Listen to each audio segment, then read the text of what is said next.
बिस्मिल्लाहिर्रहमानिर्रहीम। अस्सलाम वालेकुम मुअज़्ज़ज़ नाज़रीन, आज की वीडियो में हम आपको बनी इसराइल की मुकम्मल तारीख़ बताएंगे।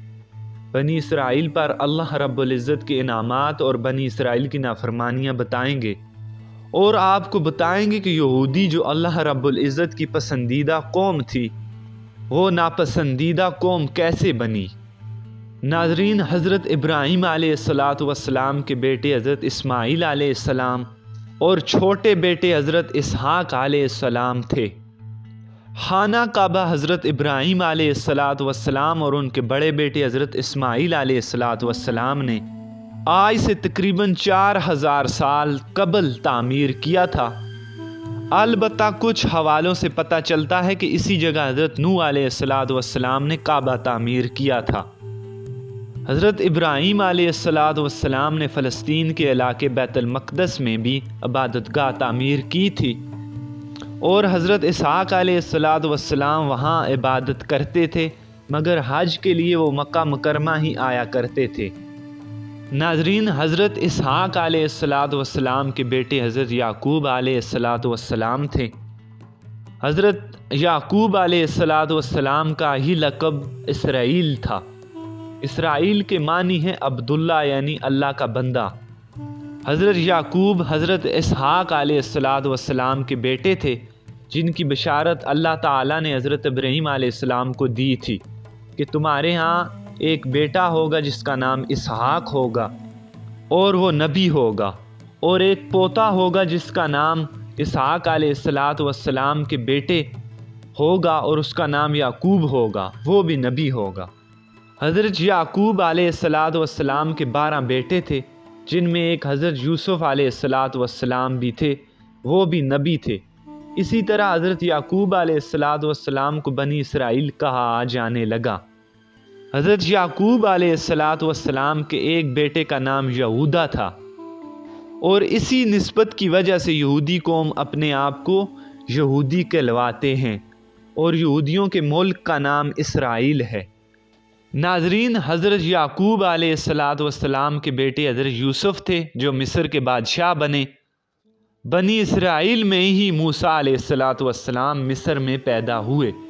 उनके बाद हज़रत दाऊद अलैहिस्सलातु वस्सलाम सहराए सीना के इलाके में पैदा हुए, जो बाद में फ़लस्तीन चले गए। जब दाऊद अलैहिस्सलातु वस्सलाम ने इंतहाई ताकतवर देव जालूत को अल्लाह रब्बुल इज़्ज़त की नुसरत से गुलेल के पत्थर से हलाक कर दिया, तो फ़लस्तीन के बादशाह ने हस्बे वादा उनकी शादी अपनी बेटी से कर दी। बादशाह के मरने के बाद अल्लाह के पैगंबर हज़रत दाऊद अलैहिस्सलातु वस्सलाम फ़लस्तीन के बादशाह बने। हज़रत दाऊद अलैहिस्सलातु वस्सलाम के वसाल के बाद उनके बेटे हज़रत सुलेमान अलैहिस्सलातु वस्सलाम को फ़लस्तीन की बादशाही मिली। अल्लाह रब्बुल इज़्ज़त ने हज़रत सुलेमान अलैहिस्सलातु वस्सलाम को हर चीज़ पर हुकूमत दे दी। एक रवायत के मुताबिक बनी इसराइल में 70,000 अम्बिया गुज़रे हैं और आखिरी नबी हज़रत ईसा अलैहिस्सलातु वस्सलाम थे। बनी इसराइल ने अक्सर अम्बिया को कत्ल किया। बनी इसराइल के आखिरी नबी हज़रत ईसा अलैहिस्सलातु वस्सलाम एक मोजज़े के ज़रिए बग़ैर बाप के पैदा हुए। हज़रत मसीह अलैहिस्सलातु वस्सलाम की पैदाइश पर बनी इसराइल ने हज़रत मरियम से पूछा कि तुम्हारी शादी भी नहीं हुई और ये बेटा कहाँ से ले आई। तो हज़रत मरियम ने अल्लाह के हुक्म से हज़रत ईसा अलैहिस्सलातु वस्सलाम की तरफ इशारा किया, जो बामुश्किल अभी 2 दिन के थे। अल्लाह ने हज़रत ईसा अलैहिस्सलातु वस्सलाम को क़ुव्वत गोयाई दी, तो हज़रत मसीह अलैहिस्सलातु वस्सलाम ने फरमाया कि मैं बग़ैर बाप के अल्लाह के हुक्म से पैदा हुआ हूँ। अल्लाह रब्बुल इज़्ज़त ने मुझे नबूवत दी, हिकमत दी और बेशुमार मोअज़िज़ात अता किए हैं। हज़रत ईसा अलैहिस्सलातु वस्सलाम की ये बातें सुनने के बाद बनी इसराइल ने आप पर और उनकी माँ पर कोई तोहमत नहीं लगाई, बल्कि आपका एहतराम किया और इज़्ज़त की।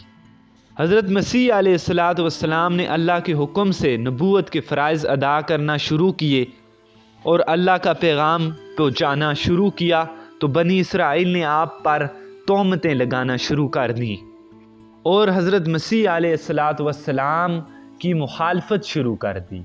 फिर न सिर्फ हज़रत ईसा अलैहिस्सलाम पर बल्कि उनकी वालदा पर भी इल्ज़ाम लगाना शुरू कर दिए। اس طرح بنی اسرائیل کے گروہ بن گئے۔ ایک گروہ حضرت مسیح علیہ الصلاۃ والسلام کا حامی جو اپنے آپ کو نصارہ کہنے لگے اور بعد میں اپنے آپ کو عیسائی کہلوانے لگے۔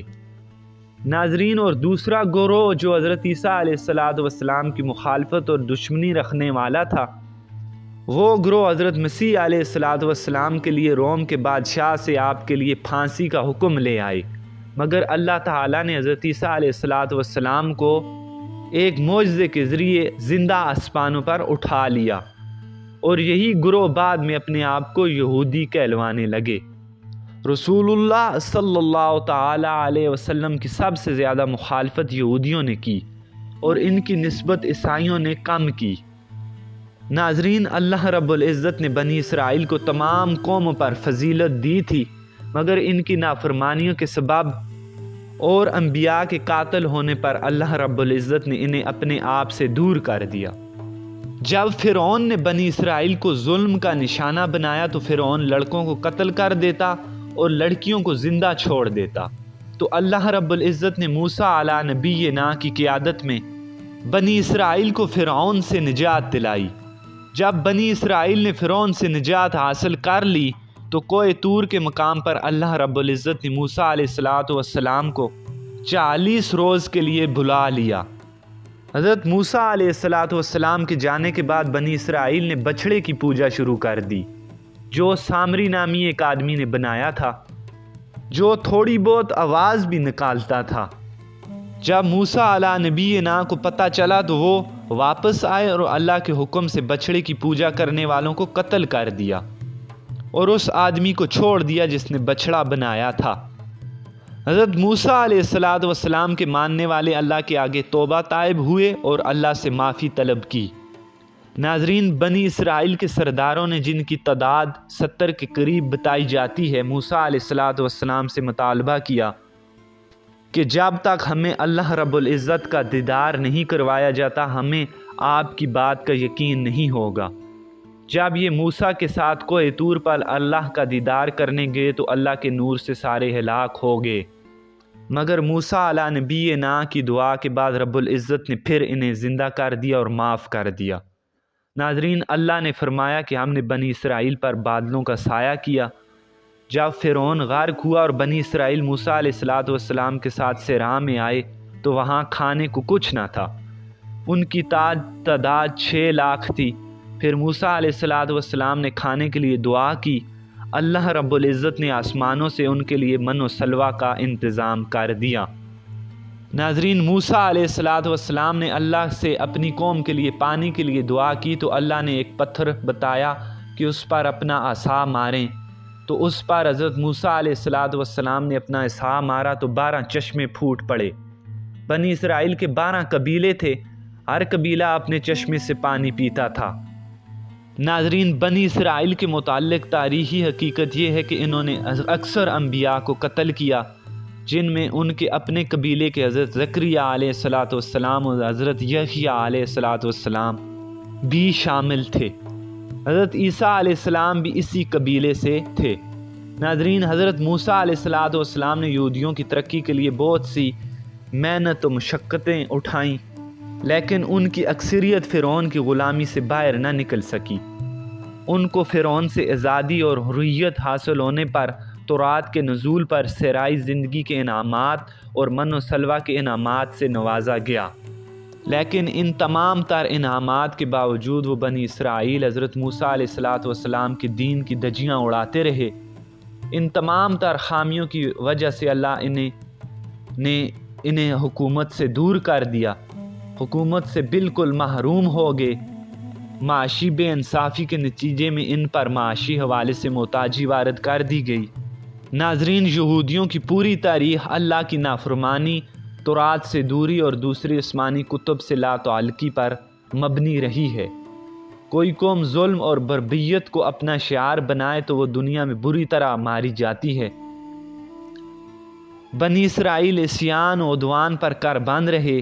یہودی اللہ کی ناپسندیدہ قوم بن چکے ہیں۔ مسلمانوں کو یہود و نصارہ سے دوستی سے منع فرمایا گیا ہے۔